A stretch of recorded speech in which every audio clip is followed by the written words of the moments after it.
खुल गया करोड़ों का दबा हुआ राज। एक मरी हुई मकड़ी और उसके जाले ने ऐसे सुलझा दी मिस्ट्री। अपनी शातिर चालों से चकमा देने की फिराक में लगा रहता था, मगर जब जांच एजेंसी अपने पर आई तो उसने मरी हुई मकड़ी से भी जिंदा सच्चाई निकाल ली। और जयपुर की एफएसएल की टीम ने कुछ साल पहले एक मरी हुई मकड़ी और मकड़ी के जाले से एक ऐसी गुत्थी सुलझाई थी जिसमें एक फैक्ट्री मालिक ने सरकारी खजाने को चूना लगाने के लिए पूरा एक जाल बिछा रखा था।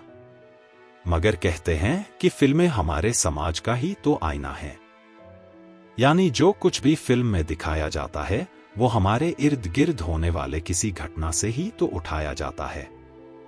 अक्सर ऐसा फिल्मों में ही देखने को मिलता है कि किसी खंडहरनुमा जगह पर किसी पुलिस अफसर या इन्वेस्टिगेटर या किसी जासूस को मकड़ी के जाले या छिपकलियों के पैरों के निशान से किसी सुराग तक पहुंचने का रास्ता दिख जाता है, और फिर जो केस पूरे महकमे के लिए सिरदर्द बना हुआ रहता है वो देखते ही देखते चुटकियों में सुलझ जाता है। जब एक मकड़ी और उसके जाल से करोड़ों रुपए की एक्साइज टैक्स की चोरी का राज खुल गया, बस ऐसा ही एक सच्चा किस्सा जयपुर का सामने आया। इस केस को सुलझाया था जयपुर की फॉरेंसिक साइंस लाइब्रेरी ने। मगर ये कहानी सा लगने वाला किस्सा एकदम सच है, और ये सच इतना जबरदस्त है कि आज भी पुलिस ट्रेनिंग में ये किस्सा नए रंगरूटों को पढ़ाया और सिखाया जाता है। 2009 वो साल था, ये तो सभी जानते हैं। पुलिस और जांच अधिकारी हाथों में ग्लव्ज पहन लेते हैं। जब भी कहीं कोई वारदात या जुर्म होता है तो उस केस को सुलझाने के लिए मौके पर पहुंची पुलिस कैमरे से तस्वीरें उतारी जाती है और ब्रश से एक एक जगह को पाउडर लगा लगाकर वहां से उंगलियों के निशान उठाए जाते हैं। असल में इस किस्से का एक सिरा राजस्थान के बीकानेर से जाकर जुड़ता है। बीकानेर की एक कंपनी बिजली की हाई टेंशन लाइनों में लगने वाले सिरामिक इंसुलेटर्स बनाने का काम करती थी। उसकी 2 फैक्ट्रियां थीं। एक फैक्ट्री कम आय के तहत लघु उद्योग इंडस्ट्री में रजिस्टर्ड थी। उस पर करीब 1.5 करोड़ तक का माल बेचने पर एक्साइज ड्यूटी नहीं लगती थी। असल में कंपनी के मालिक बड़ी ही चालाकी से छोटी फैक्ट्री में लाकर बड़ी फैक्ट्री का माल बेचते थे, और इसी छोटी बड़ी के माल का इस कदर हेर फेर करते थे कि सारे डिपार्टमेंट चकरगिन्नी की तरह घूम जाते थे। उनकी 2 फैक्ट्रियां थी, एक लघु उद्योग वाली फैक्ट्री और एक बड़ी फैक्ट्री। वो अपनी छोटी फैक्ट्री का माल अपनी दूसरी बड़ी फैक्ट्री में बनवाते थे और तैयार माल को छोटी फैक्ट्री का बताकर बेचा करते थे। इस तरह दोनों ही फैक्ट्रियों में करीब 1.5 करोड़ तक के माल पर वो एक्साइज ड्यूटी की चोरी कर लिया करते थे। मगर एक बार ये साहब उलझ गए और फंस गए। सेंट्रल एक्साइज डिपार्टमेंट को खबर मिली कि फैक्ट्री का मालिक कुछ हेरा फेरी कर रहा है, जबकि जिस फैक्ट्री का माल बाजार में बिक रहा है वो तो कई दिनों से बंद पड़ी है। लेकिन कारखाना मालिक बार बार यही दावा कर रहे थे कि उनका माल यहीं तैयार हो रहा है।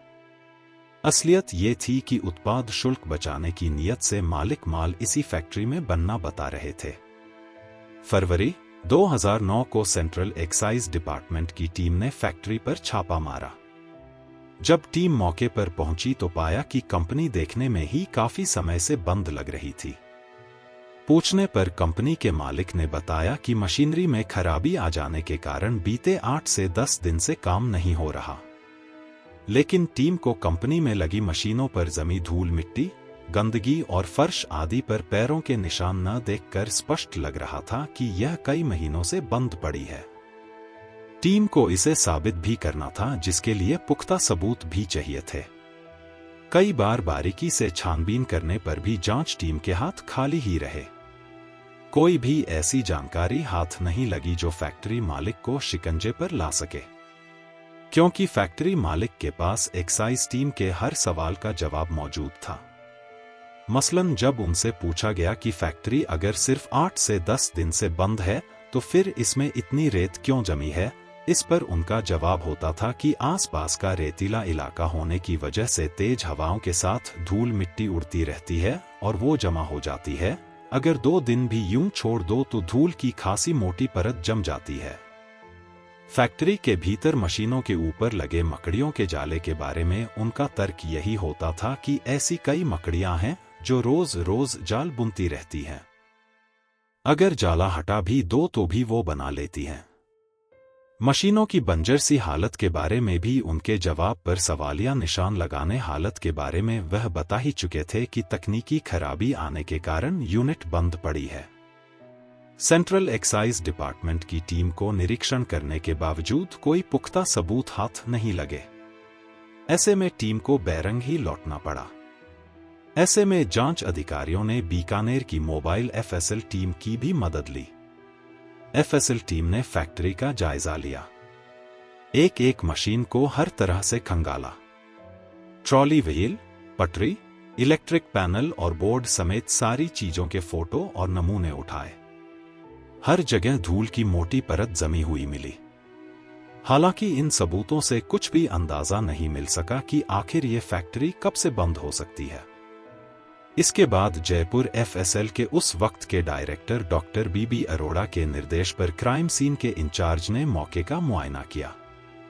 एक जगह झांककर देखा तो ट्रॉली के पहिए और ट्रैक पर जो मकड़ी के जाले लगे थे उसका हाई रेजोल्यूशन फोटो लिए। उन फोटो को बायोलॉजी और डीएनए प्रोफाइलिंग यूनिट के पास भेजा गया।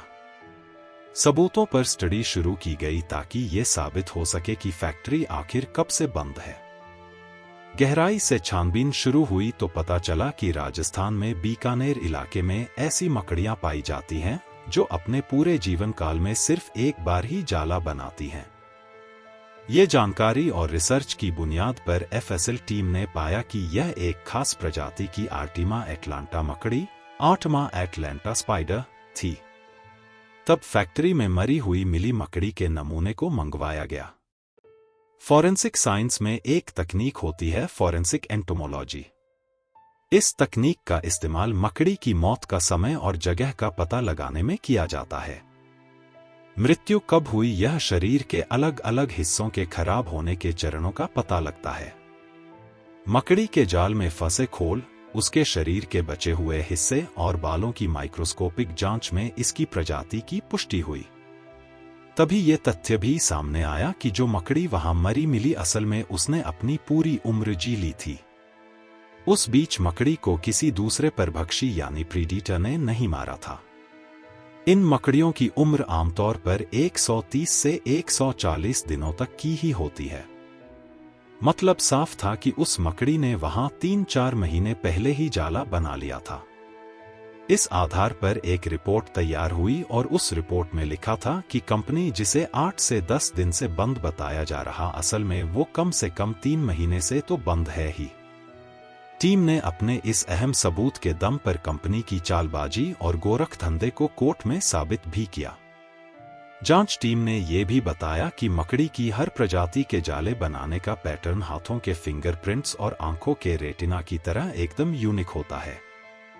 इस बात के साबित होते ही फैक्ट्री मालिक की शातिर चाल का कोर्ट में खुलासा हुआ और कई सालों से 1.5 करोड़ की बड़ी एक्साइज ड्यूटी की चोरी का पर्दाफाश हो सका।